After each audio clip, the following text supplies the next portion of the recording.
நமஸ்காரம். இறைவனை அடைவதற்கு ஆன்மீக பயிற்சிகள் அவசியம் செய்ய வேண்டுமா? உதாரணமாக கூறினால் வாசி யோகம், சிவயோகம், ராஜயோகம், அஷ்டாங்க யோகம்னு பல யோக பயிற்சிகள் இருக்குது. இந்த பயிற்சிகள்லாம் செஞ்சால் தான் இறைவனை அடைய முடியுமா, இல்லைனா உபாசனை மார்க்கம், மந்திர மார்க்கம்னு போனால் தான் இறைவனை அடைய முடியுமா அப்படின்னு நீங்கள் கேட்டிங்கன்னா, இதற்கு எளிமையான பதில் ஒரு வார்த்தையில் சொல்லிடலாம், இல்லைன்னு. இந்த பயிற்சிகள்லாம் எதுவுமே இல்லாமலும் இறைவனை அடைய முடியும், அதுதான் உண்மை. ஆனால் உங்களுக்கு உங்கள் மனம், சித்தம், புத்தி இந்த மூன்றும் முழுமையான தூய்மை நிலையில் இருக்க வேண்டும். அகங்காரம் என்ற ஒன்று இல்லாமல் இருக்க வேண்டும். இது உங்கள்கிட்ட இருந்துச்சுனாவே மன ஒருமைப்பாடு எளிமையாக வந்துடும். இந்த நிலைகளில் நீங்கள் இருந்தால் போதும், உங்களால் எந்த பயிற்சியுமே இல்லாமல் இறைவனை அடைய முடியும். ஆனால் இப்போ நான் சொன்னது ரொம்ப ஈஸி, செய்கிறது ரொம்ப ரொம்ப கஷ்டம். கோடியில் ஒருத்தருக்கு வேணால் இந்த நிலை வாய்க்க பெறும், மற்ற எல்லோருக்கும் பயிற்சி முறைகள் தான் ஏற்றது.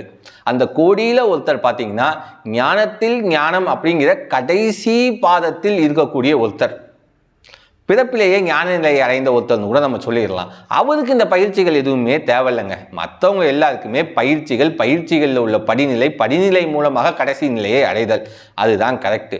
எனவே இறைவனை அடைவதற்கு பயிற்சி முறை தேவையானா ஞானத்தில் ஞானமாக உதித்த சூரியன் போல் இருப்பவருக்கு தேவை கிடையாது, மற்றவங்களுக்கு தேவை. சரிங்களா? ஏன்னா பயிற்சி முறை தான் ஒழுங்கை கொண்டு வந்து மனம், சித்தம், புத்தி, அகங்காரத்தெல்லாம் சரி பண்ணி மன ஒருமைப்பாடை கொடுத்து இறைவனை அடைய வழிவகை செய்யும் பொதுவான மக்களுக்கு.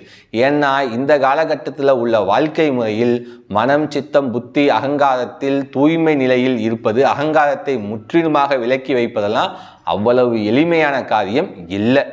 ஸோ பயிற்சி முறைகள் இந்த ஒழுங்கை கொடுக்கும், ஒழுங்கு மன ஒருமைப்பாடை கொடுக்கும், மன ஒருமைப்பாடு இறைவனை அடைய வழிவகை செய்யும். நன்றி. பராசக்தியின் அருள் அனைவருக்கும் கிடைக்கட்டும்.